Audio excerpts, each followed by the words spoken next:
तो आप सभी का मेरे नए वीडियो में। तो आज हम इस वीडियो में जानने वाले हैं कि म्यूचुअल फंड में इन्वेस्ट करने से पहले हमें ऐसी कौन कौन सी चीज़ें जो हमें ज़रूर देखनी चाहिए। तो सिंपली जिस भी प्लेटफॉर्म से आप म्यूचुअल फंड में इन्वेस्ट करना चाहते हैं उस प्लेटफॉर्म के ऐप की वेबसाइट को ओपन कर लेना है आपको।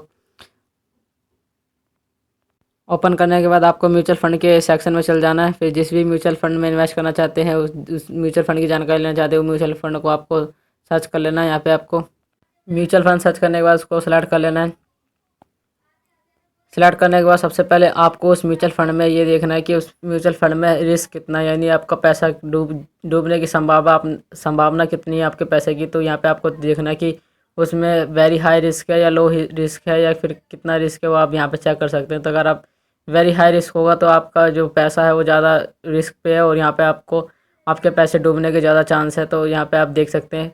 तो यहाँ पे आपको देखना है इक्विटी में ये म्यूचुअल फंड इन्वेस्ट करती है या फिर डेब्ट में ये म्यूचुअल फंड इन्वेस्ट करती है या फिर ये फॉरेन कंपनी में इन्वेस्ट करते हैं। यहाँ पे आप देख सकते हैं। यहाँ पे सबको आपको यहाँ पे सब डिटेल मिल जाएगी। फिर यहाँ पे आपको चेक करना है ये स्मॉल कैप म्यूचुअल फंड है, लार्ज कैप म्यूचुअल फंड है या फिर मिड कैप म्यूचुअल फंड है। फिर यहाँ पे आपको सिंपली एक ग्राफ मिल जाएगा, इसमें आप परसेंट देख सकते हैं कि इसने पिछले एक साल में कितना परसेंट रिटर्न दिया है, पिछले एक महीने में कितना परसेंट रिटर्न दिया है, पिछले 5 साल में कितना रिटर्न दिया है, पिछले 3 साल में कितना रिटर्न दिया है, आप चेक कर सकते हैं। यहाँ पे आप ऑल के ऑप्शन पर क्लिक करके आपको ये चेक कर लेना कि ऑल टाइम इसने कितना परसेंट का रिटर्न दिया है। फिर यहाँ पे आपको ये इसकी रेटिंग भी मिल जाएगी। यहाँ पे आप इसकी रेटिंग भी देख सकते हैं, 4 है, 5 है, 3 है, जो भी आप रेटिंग देखना चाहते हैं। फिर यहाँ पे आपको मिनिमम एसआईपी अमाउंट मिलेगा कि यहाँ पे आप कितना मिनिमम एसआईपी कर सकते हैं, कम से कम कितने अमाउंट का ये आप एसआईपी शुरू कर सकते हैं। तो इससे कम आप एसआईपी शुरू नहीं कर सकते। तो इसमें आप 500 रुपये तक ही आप एसआईपी कर सकते हैं, इससे ऊपर तक 500 से नीचे आप एसआईपी नहीं कर सकते इस म्यूचुअल फंड में। फिर यहाँ पे आप देख सकते हैं इस म्यूचुअल फंड का साइज़ कितना है, 11,830 करोड़ का इस म्यूचुअल फंड में जो अमाउंट पैसे है, जो वो फंड साइज है 11,830 ही आपको चेक करना है। फिर यहाँ पे आप रिटर्न कैलकुलेटर में आप ये चेक कर सकते हैं कि आप अगर 5,000 रुपये लगाएंगे, मंथली एसआईपी करेंगे 5,000 रुपये की, और 5 साल में आपके कितने रुपए हो जाएंगे। तो यहाँ पे आपको देख सकते हैं कि आपके 5 साल में आपकी इन्वेस्टमेंट होगी 3 लाख और आपके पैसे हो जाएंगे 4,96,000। तो आप ऐसे ही चेक कर सकते हैं। अगर आप वन टाइम में 20,000 रुपये इन्वेस्ट करते हैं तो आपके 5 साल बाद कितने रुपये हो जाएंगे। तो आप यहाँ पे आप देख सकते हैं कि 45,000 रुपये हो जाएंगे, आपकी इन्वेस्टमेंट 20,000 होगी और 5 साल में आपकी इन्वेस्टमेंट 45,000 होगी। तो आपको ये चेक कर लेना है। आप रिटर्न कैलकुलेटर में आप चेक कर सकते हैं। यहाँ पे आप रिटर्न एंड रैंकिंग चेक करना चाहते हैं तो आप रिटर्न एंड रैंकिंग चेक कर सकते हैं, आप ग्राफ जैसे हमने अभी चेक किया था। फिर यहाँ पे आपको पीयर कंपैरिजन करना है कि इस म्यूचुअल फंड से रिलेटेड और कौन कौन से म्यूचुअल फंड है जो अच्छा रिटर्न दे रखे हैं। वो म्यूचुअल फंड यहाँ पे आप देख सकते हैं कि कौन कौन से म्यूचुअल फंड है जो ऐसी कंपनी में इन्वेस्ट करते हैं, स्मॉल कैप म्यूचुअल फंड या लार्ज कैप म्यूचुअल फंड। आपको इस म्यूचुअल फंड के पीयर आपको same to same mutual fund और भी दिख जाएंगे यहाँ पे आपको पीयर में। फिर यहाँ पे आपको होल्डिंग में आपको एक चेक करना है कि इस म्यूचुअल फंड ने किन किन कंपनियों में कितना पैसा इन्वेस्ट कर रखा है, कितना परसेंट इन्वेस्ट कर रखा है। यहाँ पे आप देख सकते हैं इस कंपनी ने शीला फोम लिमिटेड में इन्वेस्ट करा है, वेदांत फैशन में कर रखा है। फिर यहाँ पे एलजी इक्विपमेंट लिमिटेड में इसने इस म्यूचुअल फंड ने इन्वेस्ट कर रखा है।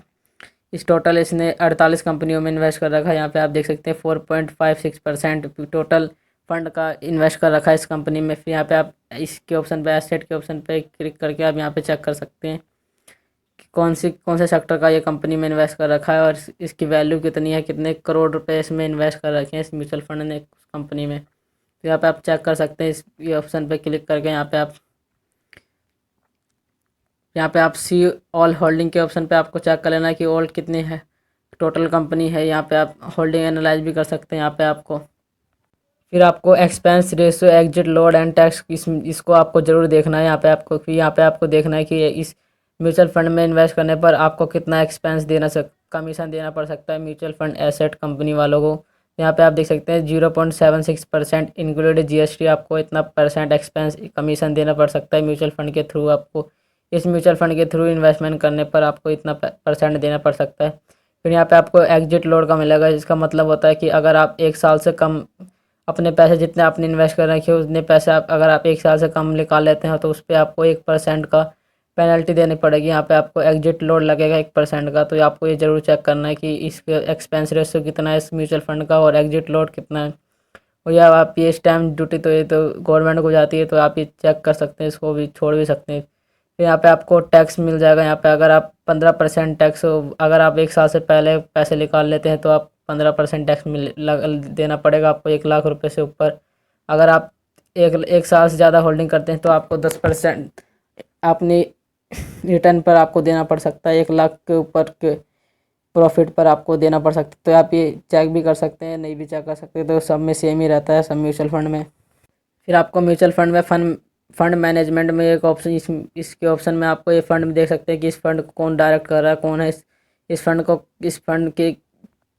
इस फंड का मैनेजर कौन है। तो आप ये व्यू डिटेल के ऑप्शन पे आपको ये जरूर चेक करना है कि इस फंड का मैनेजर कौन है, इस फंड को कौन डायरेक्ट कर रहा है, कौन इस फंड के पैसों को कहाँ पे इन्वेस्ट कर रहा है। तो आपको इसके बारे में ज़रूर आपको पढ़ना है। यहाँ पे आपको इसकी एजुकेशन भी दिखाई दे देगी कि ये जो मैनेजर है वो उसने क्या कर रखा है। यहाँ पे आपको एक्सपीरियंस सब कुछ डिटेल मिल जाएगी यहाँ पे आपको उस फंड मैनेजर के बारे में। फिर आपको fund house and investment objective के ऑप्शन पे क्लिक करके यहाँ पे आप देख सकते हैं जो ये कंपनी है, जो ये म्यूचुअल फंड को चला रही है एसबीआई, ये कौन कितना नंबर पर रैंक करे। तो इंडिया में 1 नंबर पर ये कंपनी है, ये म्यूचुअल फंड जो चला रही है कंपनी। यहाँ पे आप ये देख सकते हैं कि ये म्यूचुअल फंड की कंपनी एसबीआई जो कब स्थापना हुई थी इस कंपनी की, इनकॉर्पोरेशन कब हुआ था, इसका 29 जून 1987। तो आप ये भी चेक कर सकते हैं यहाँ पे आप। तो आप इस तरीके से आप म्यूचुअल फंड को खरीदने से पहले आप इन सब जानकारी ले सकते हैं, और आपको ये ज़रूर जानकारी लेनी चाहिए किसी भी म्यूचुअल फंड को खरीदने से पहले। धन्यवाद। अगर आप म्यूचुअल फंड में इन्वेस्टमेंट करना चाहते हैं तो मैंने ग्रो ऐप की लिंक बायो डिस्क्रिप्शन में दे रखी है। इस लिंक पे क्लिक करके आप ग्रो ऐप को डाउनलोड करके आप अपनी म्यूचुअल फंड में इन्वेस्टमेंट कर सकते हैं फ्री ऑफ कॉस्ट, और अपनी इन्वेस्टमेंट शुरू कर सकते हैं। धन्यवाद। अगर आप इसी तरह की स्टॉक मार्केट की बेसिक नॉलेज लेना चाहते हैं तो मेरे YouTube channel stock market guider को सब्सक्राइब कर सकते हैं, और आप मेरे इंस्टाग्राम को भी फॉलो कर सकते हैं स्टॉक मार्केट गाइडर के नाम से।